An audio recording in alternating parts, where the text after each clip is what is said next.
Dear Miss Kay, magandang araw po sa inyo at sa inyong mga tagapakinig. Ako po si Macy. Hindi ko po tunay na pangalan. Sa istoryang ito, hindi po ang nanay kong isang OFW ang magbabahagi ng kwento sa inyong programa, kundi ako po. Isang pagkakasala ang nagawa ko. Isang kasalanang hindi ko na alam kung paano ko pa ba maitatama. Buntis ho ako. 2 buwan na. May nangyayari sa amin ni Tito Arturo, ang kinakasama niya. At ngayon, kaya ako narito sa inyong programa, Miss Kay, upang humingi ng payo. At sana'y mabigyan niyo ako. Ito po ang aking istorya. Si Mama Gemma ay halos 2 dekada nang pabalik-balik sa abroad. Single mother siya. Bata pa lamang ako nang iwan na kami ng papa ko para sa ibang babae. Galit na galit ako noon.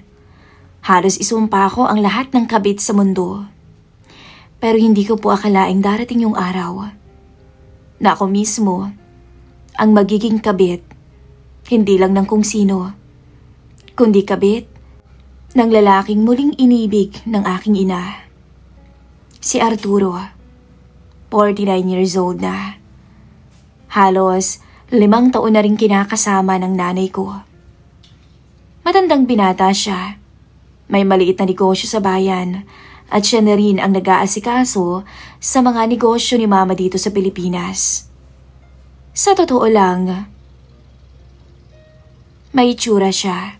Kahit na may edad na, matikas pa rin ang katawan, maayos manamit, at mabait. Siguro yun yung dahilan kung bakit ako nagkagusto sa kanya agad. Mabait, maalaga, na hindi ko naranasan sa asawa kong babaero. Si Mama Gemma rin naman ay may dating, maganda din at mistisa na naman ako. Kababalik lang niya ulit sa abroad.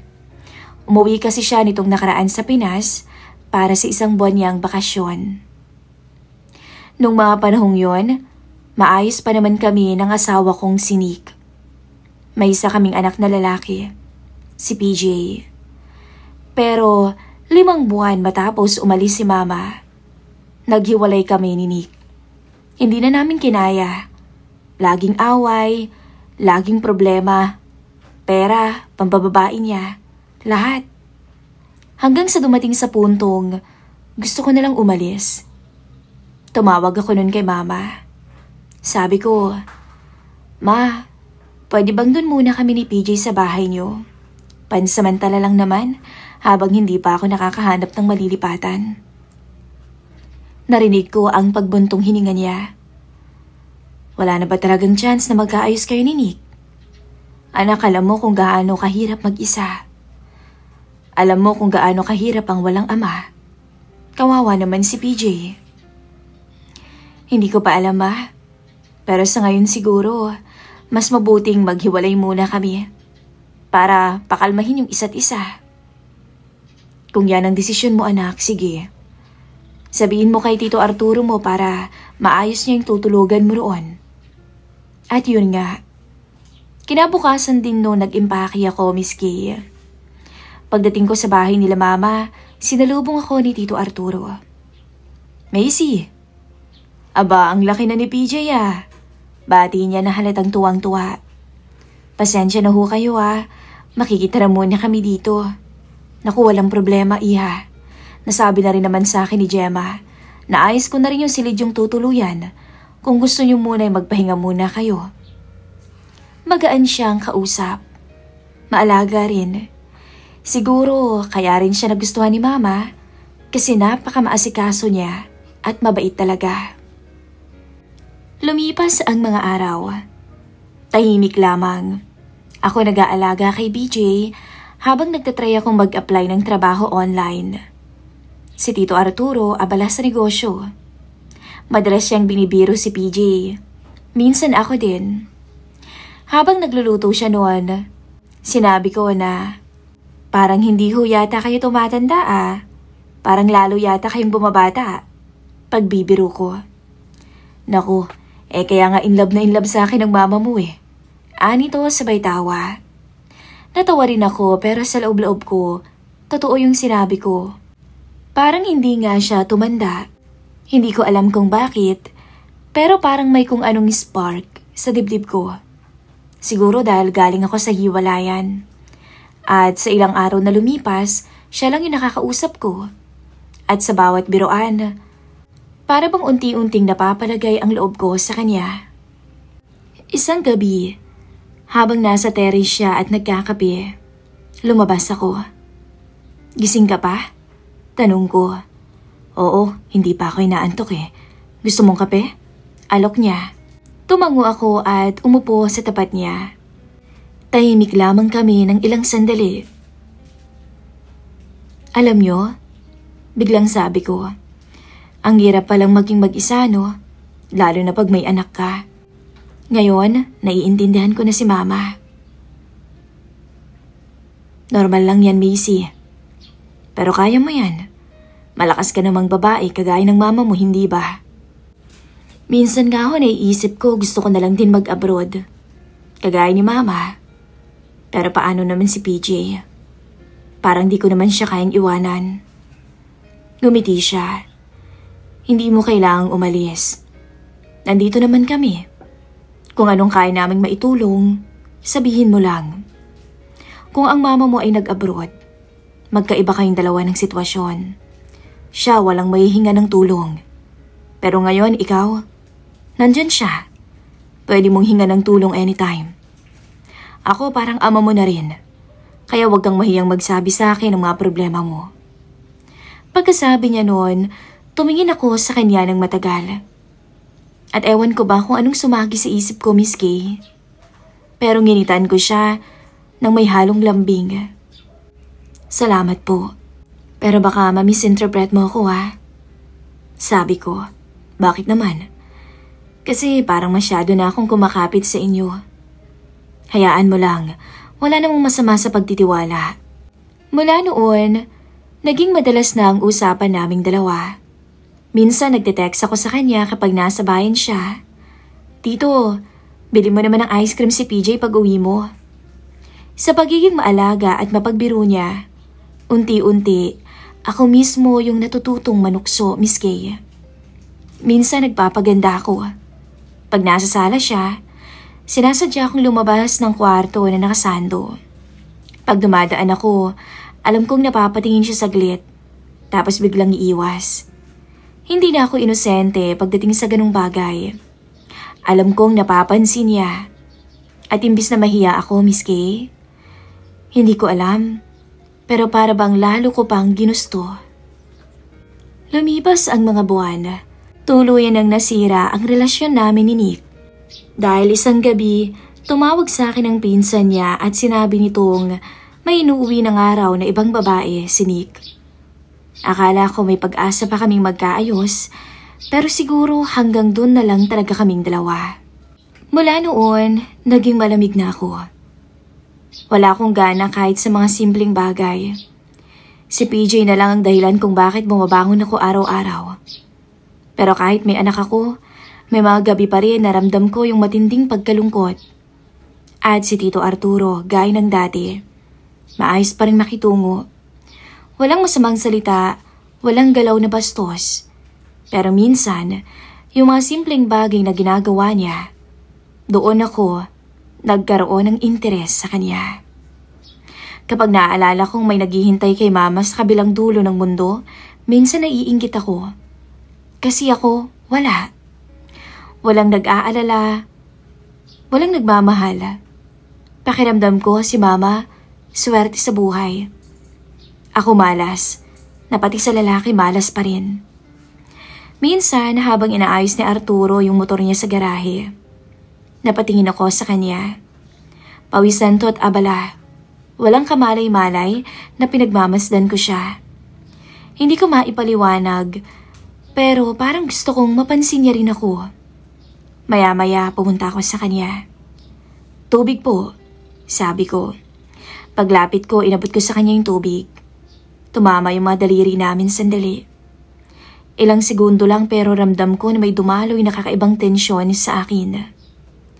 Nagkatinginan kami pero hindi kami nagsalita. Tapos ngumiti ako. Yung tipong biro lang pero may ibig sabihin. Ang init kasi no, pawis na kayo.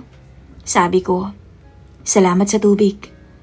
At doon ako nagsimulang maglaro ng apoy.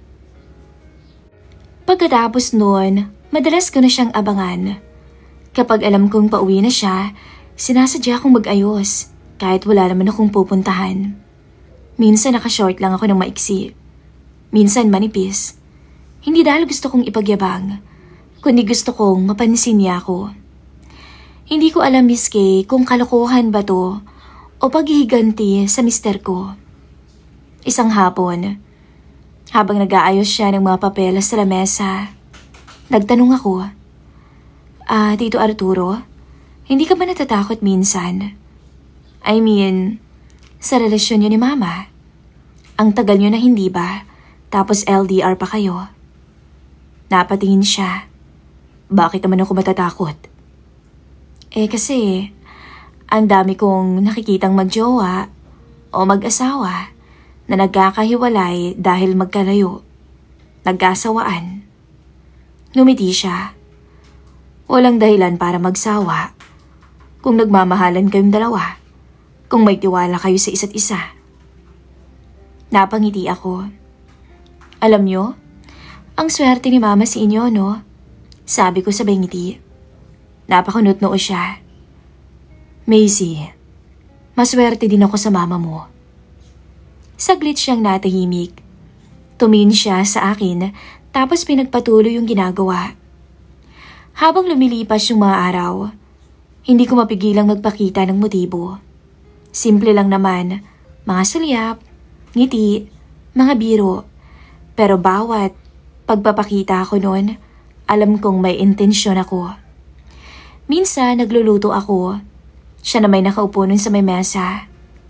Tikman niyo nga po ito kung tama lang yung alat. Sabi ko, sabay lapit ng kutsara sa labi niya. Natahimik siya dahil parang nag-alangan siya. Pero tinanggap pa rin naman niya. At nung magtama yung mga mata namin, ginitian ko lamang siya ng matamis. Sa gabi, madalas ko siyang marinig sa sala. Nanonood ng balita, nakahiga sa may sofa. Sinasadya akong bumaba, kunwari kukuha ng tubig. Hindi pa ho kayo matutulog? Tanong ko. Baka mamaya na, pero inaantok na rin naman ako. O sige, samahan ko na muna kayo. Tatawa lamang siya, pero hindi naman niya ako papaalisin. Kaya uupo ako sa kabilang dulo ng sofa habang makikinood din. Tahimik pero ramdam kong may pagitan na hindi na ordinaryo. Minsan bigla ko siyang tinanong, Tito, seryoso ba talaga kayo kay Mama? Baka naman may babae ka na dito tinatago mo lang. Biro ko. Napalingon siya at halatang nagulat. Oo naman, bakit mo naman nasasabi yan? Wala lang, gusto ko lang malaman kasi baka mamaya niloloko mo lang din siya. Napailing na lamang siya. Kinabukasan, nagkasalubong kami sa labas. Macy, may binili nga pala akong gulay dito. Ikaw na lamang magluto ha? Sabi niya. Okay sige, ako na hong bahala. Para naman ganahan kayong umuwi ng maaga. Sabi ko dito sabay kindat. Natigilan siya. Ano yun? Wala. Sagot ko pero nakangiti. Sa mga sumunod na linggo, halos routine ko nang ako yung unang bumabati. Ako na yung unang madalas magbiro. Ako rin yung madalas lumalapit. Sa ngayon, gusto ko lang kasing maramdaman na may nakatingin ulit sa akin. Hindi bilang iniwang babae, kundi bilang babae. Lumipas pa ang mga araw. Isang gabi noon, nakahiga ako sa may sofa habang kausap ko si Mama sa video call. Nagkukwento ako tungkol sa pambababae ni Nick. Nagalit pa siya noon at sinabing hayaan na lamang at tutulungan na lamang nila ako ni Tito Arturo sa pagpapaaral kay PJ. Napansin ko yung oras. Mag-aalas 10 na ng gabi noon. Siya nga pala ma, si Tito Arturo hindi pa umuwi. Anong oras na?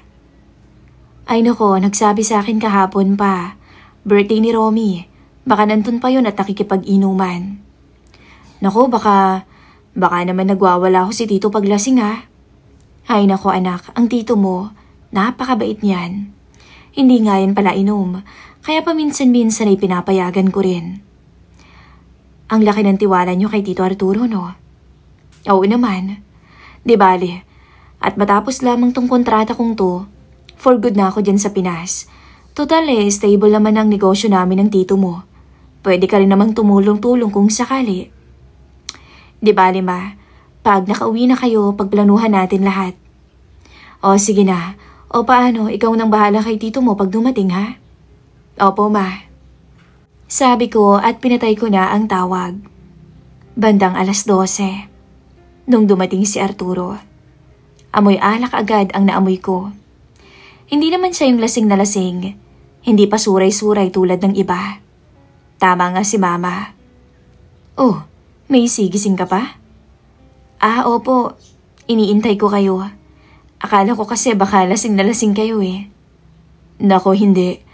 Nag-iiwan talaga ako ng konti para makauwi naman ako ng ligtas. Natawa ko noon. Kumain na ho ba kayo? Oo, iha. Busog pa ako. Humiga to sa may sofa. Tahimik lamang noon. Bukas pang ilaw sa kusina kaya medyo maliwanag. Naamoy ko ang halo-halong pabango niya, alak at ang pawis niya. Sa unang tingin, si Arturo ay ordinaryo lang. Pero sa gabing yon, may kung anong kakaiba akong nararamdaman. Siya nga pala. Salamat, Macy. Bakit ko kayo nagpapasalamat? Tanong ko. Wala. Kasi nandito ka. May kasama ako kahit papano dito sa bahay.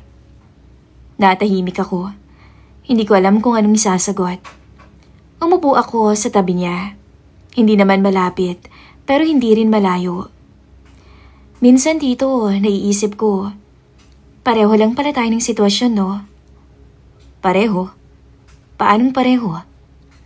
Pareho tayong mag-isa. Ako, iniwan ni Nick.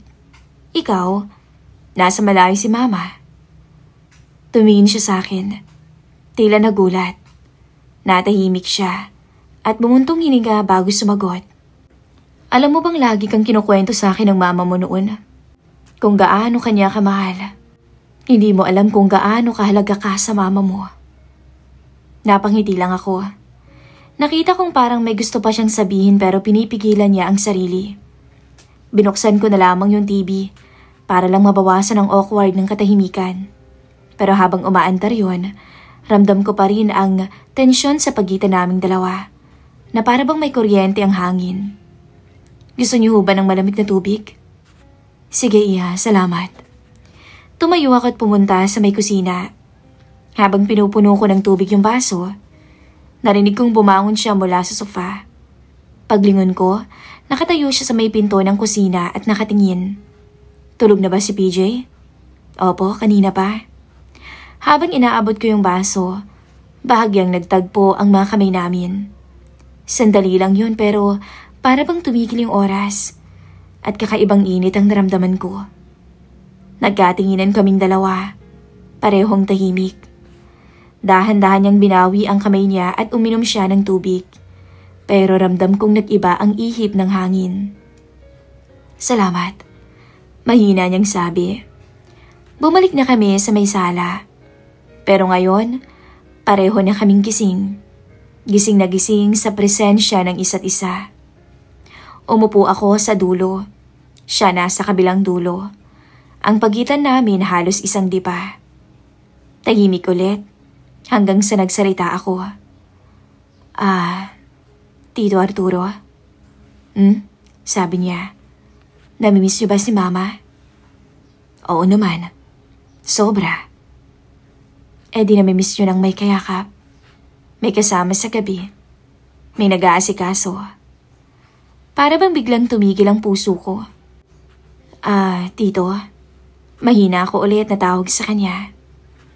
Hindi naman niya malalaman. Pero gusto mo bang maging masaya kahit isang gabi lang? Nagulat siya sa sinabi ko. Pero hindi siya umalis at hindi rin naman ako tumayo. Walang sumunod na salita. Pero sa pagitan naming dalawa, nagtagpo ang mga titig. Nung bumalik ako sa ulirat, magkatabi na kaming dalawa. At ako, Miss Kay. Ako ang unang humalik sa kanya. Doon nagsimula na baging kabit ako ng kinakasama ng nanay ko. At nung gabing yun, sa katahimikan ng bahay na iniwan ni Mama, doon unang nasira ang linya ng tama at mali. Nung gabing yun, halos iyalay ko ang sarili ko sa kanya, Miss Kay. At ng mga oras na yon, ang tanging nasa isip ko lang ay maibsa ng ilang buwan ko nang nararamdamang init sa kanya. Pero matapos nung may nangyari sa amin, bigla akong nakonsensya. Bigla akong naisip si Mama na nasa abroad. Nagtitiwala sa akin. Kinabukasan, para bang walang nangyari. Siya nag-almusal. Ako, abala sa paghahanda kay PJ. Pero sa bawat paglapit namin, may tinginan. May ikli lang, mabilis, pero punong-puno ng ibig sabihin. At sa isip ko, paulit-ulit lang yung tanong. Paano kung yung taong minamahal ni Mama, siya rin ang taong unti-unti ko nang minamahal? Matapos yung nangyari, hindi ko alam kung magsisisi ba ako o ano. Parang gising pa rin ang isip ko sa mga nangyari. Hindi ko alam kung tama pa bang tumingin sa kanya o dapat ko na bang kalimutan. Pero bawat segundo, bumabalik sa isip ko yung nangyari. Bumangon ako ng maaga. Tahimik yung kabahayan. Lumabas ako ng kwarto at doon ko siya nakita. Nakasando lang, nakatalikod at umiinom ng malamig na tubig sa kusina. Napatigil ako. Hindi ko alam kung lalapit ako o lalayo. Pero napansin niyang andoon ako kaya napalingon din siya. Nagkatinginan kaming dalawa. Agad siyang umiwas. Ramdam ko yung bigat ng tingin niya. Para ba may gusto siyang sabihin sa akin pero hindi niya magawa. Ako naman, pilit kong ginagawang normal ang lahat. Good morning po. Sabi ko at pilit na may ngiti. Good morning. Sagot niya, sabay mabilis na kinuha ang susi sa may mesa. Aalis na ako. Maaga ako ngayon papunta sa bayan. Dagdag pa niya na halatang nagmamadali. Wala pang 5 segundo.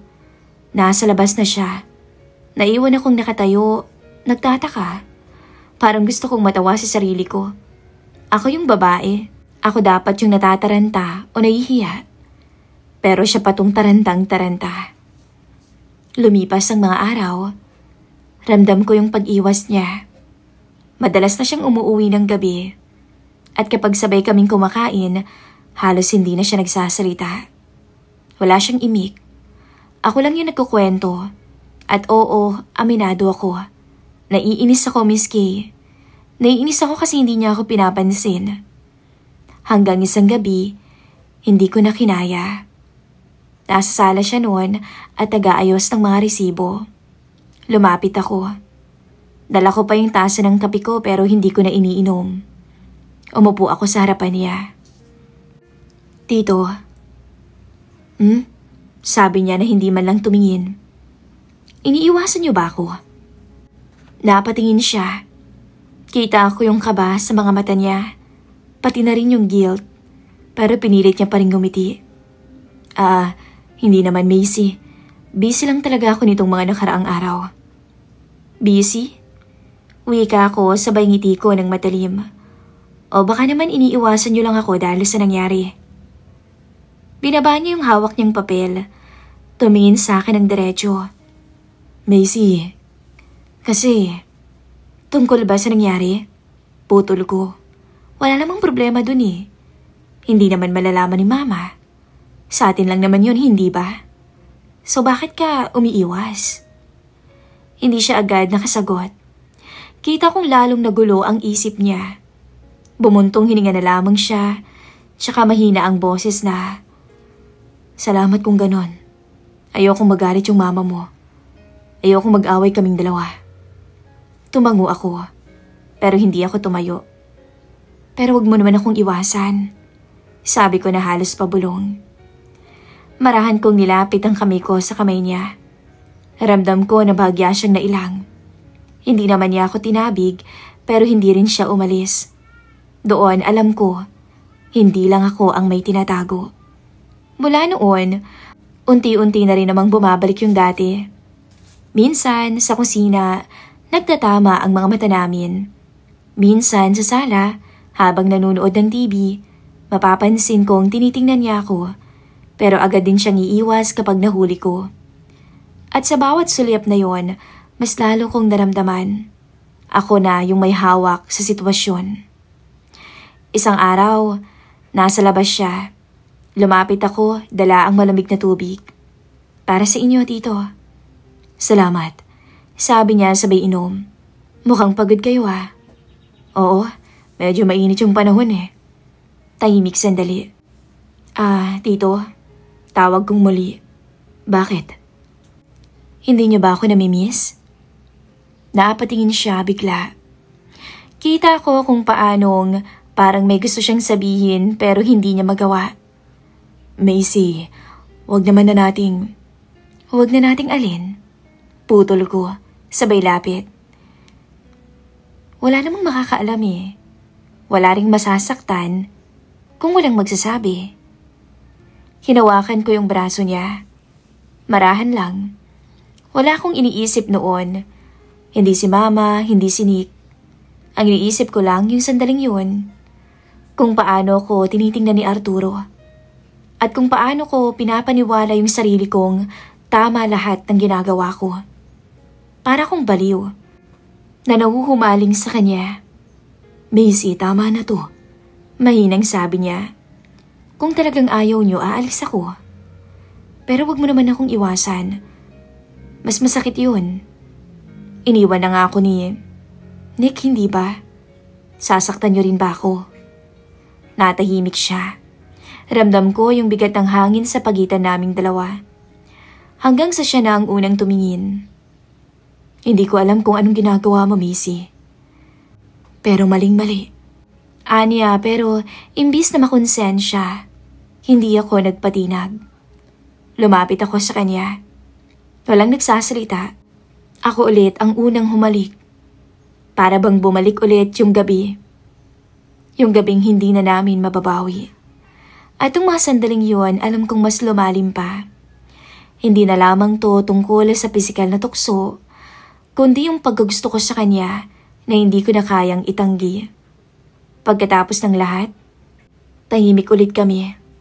Walang nagsasalita, pero pareho naming alam na hindi na ito basta pagkakamali lang. Hindi ko alam kung anong nangyayari sa akin, Miss Kay. Pero tuluyan na akong nalugmok sa isang relasyong alam kong walang patutunguhan, pero hindi ko naman kayang bitawan. Na siya. Lumipas pa ang mga araw, wala na kaming binabanggit tungkol sa nangyari. Pero kahit walang usapan, alam naming pareho, hindi na yun basta pagkakamali lang.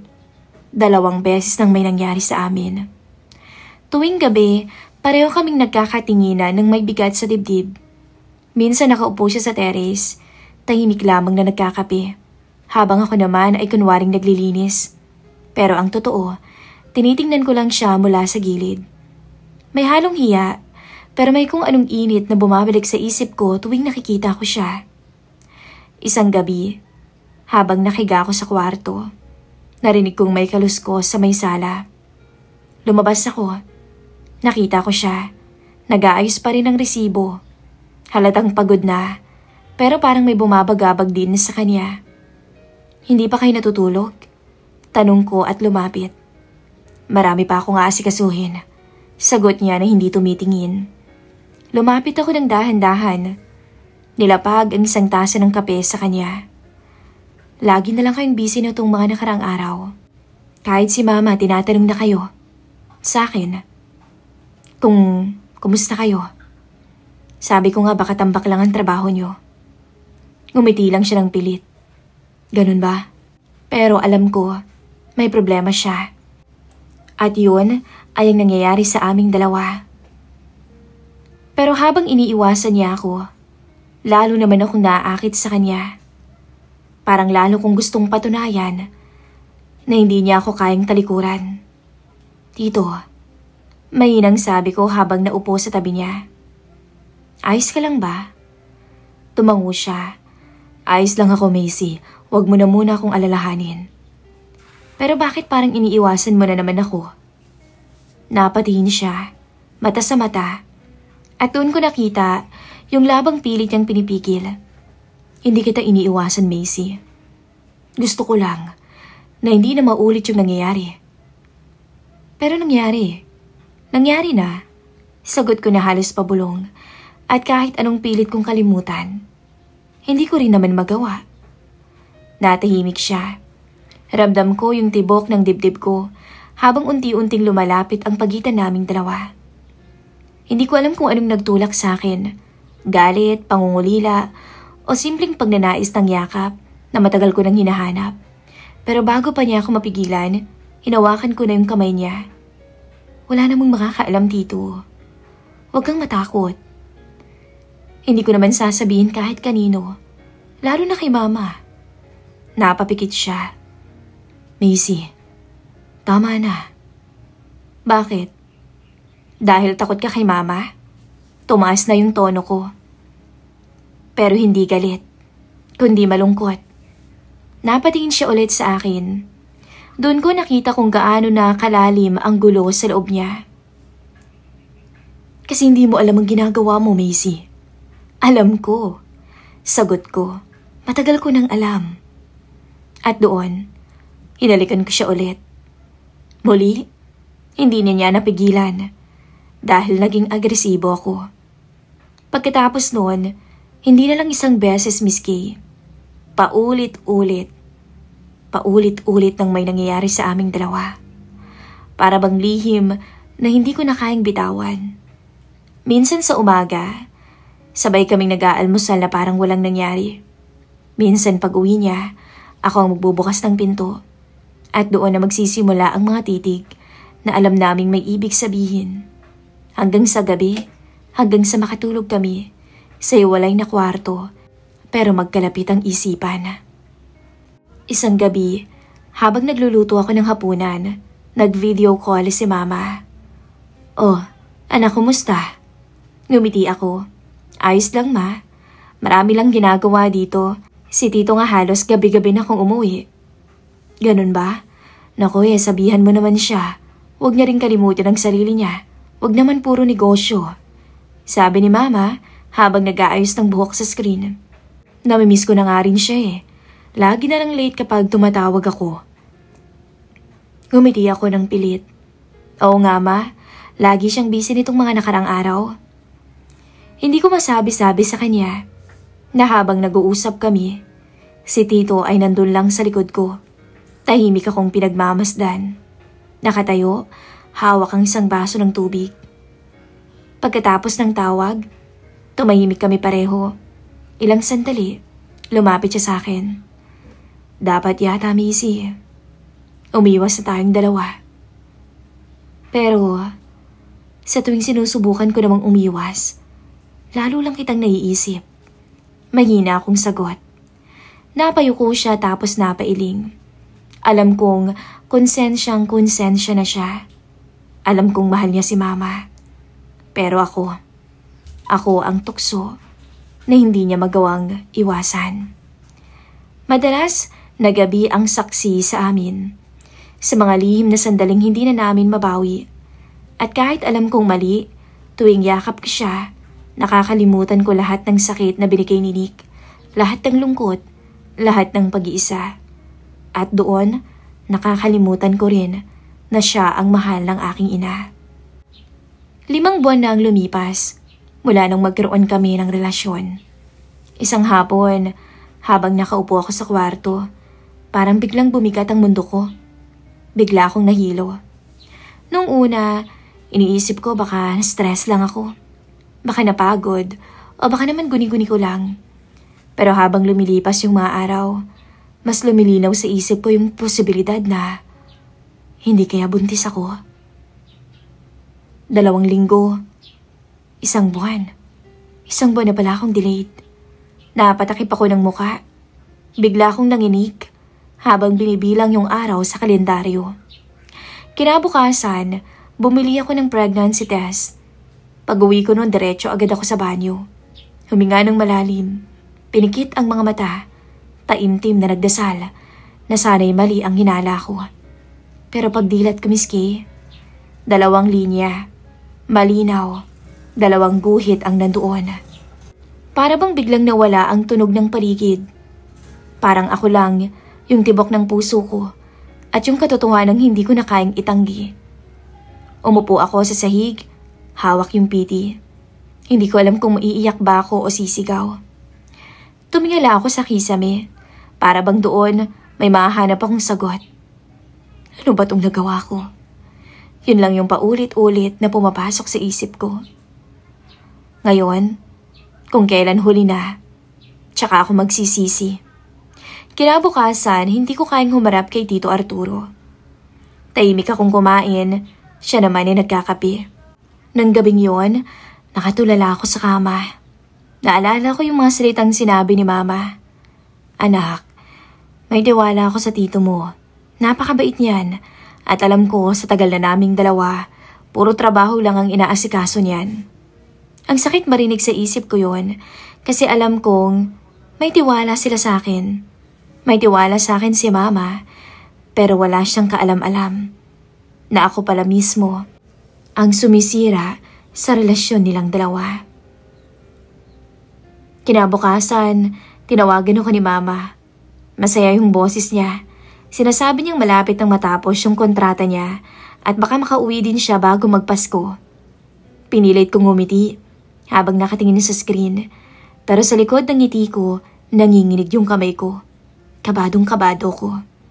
Pagkatapos ng tawag, hindi ko na napigilan. Tahimik akong umiyak sa kwarto. Hindi ko alam kung kanino ako hihingi ng tulong. Gusto kong magtapat kay Tito Arturo. Pero paano? Paano kung tumanggi siya? Paano kung itanggi niyang lahat? Minsan naiisip ko, umalis na lang kaya ako? Magtago? Ngayon habang sinusulat ko to, Miss Kay, 5 araw na mula nung malaman kong buntis ako. Hindi ko alam kung saan magsisimula. Natatakot akong magtapat. Natatakot akong mapahiya. Pero higit sa lahat, natatakot akong mawala ng nanay. Tsaka anong sasabihin ng asawa ko? Ninik, anong sasabihin niya? Na kumabit ako sa kinakasama ng nanay ko. Makapagtawanan lang ako nun. Malapit nang matapos ang kontrata ni Mama. Hindi ko na alam kung paano ko siya haharapin. Minsan tinitingnan ko yung sarili ko sa salamin. Hinahaplos yung tiyan ko na halos hindi pa naman halata. Pinipilit kong hanapan ng sagot kung paano ko nga ba nagawang mahalin ang taong minamahal ng nanay ko. Hindi ko alam kung pagmamahal ba talaga yung nararamdaman ko noon o kapalit lang ng lahat ng sakit nung iniwan ako ni Nick. Pero ngayon, kahit anong dahilan wala nang silbi. Nandito na, nangyari na. At habang sinusulat ko to, iisa lang yung tanong na paulit-ulit umiikot sa isip ko, Miss Kay. Ano bang gagawin ko? Ayoko nang masira silang dalawa. Ayoko ring akong maging dahilan ng galit ni Mama. Natatakot ako. Hindi ko na alam kung anong gagawin ko. Na-stress ako. At ito ang rason kung bakit ako nagsulat sa inyong programa, Miss Kay. Sana'y mabigyan niyo ako lahat ng payo. At ayos lang sa akin, kung negative ba o positive, ang matanggap kong payo sa inyo. Hanggang dito na lamang po ang aking liham. Muli, ako si Macy, ang anak ng OFW.